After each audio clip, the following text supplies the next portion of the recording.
pas un métier facile, donc si on peut s'entendre, c'est mieux.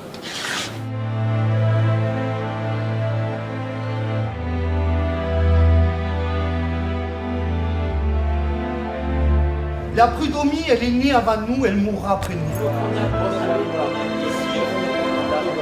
C'est l'existence en Méditerranée en particulier d'un chapelet de petits ports de pêche qui s'organisent autour des règles communautaires.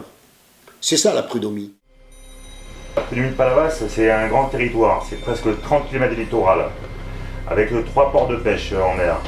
On ne peut pas comparer par exemple la prud'homie de Palavas, qui a la chance extraordinaire d'avoir des étangs salés, avec la prud'homie de Sanary qui, en l'affaire de quelques centaines de mètres, se retrouve avec des abysses et ne peut pas caler de filet dormant. Pour travailler à l'étang, c'est limité en nombre, il y a 36 licences.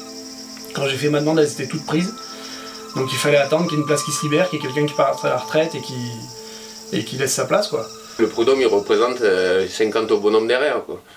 Donc c'est l'avantage de la prud'homie aussi, quoi. On fait une parole, elle en vaut 50, quoi. La logique de la prud'homie, c'est la logique du partage collectif. Et ça, on ne le voit nulle part. Nous sommes une communauté et nous voulons partager équitablement et d'une façon efficace et conforme à la biodiversité notre territoire halieutique. Une prud'homie, elle défend ses pêcheurs et son métier. On va la mettre tous les deux.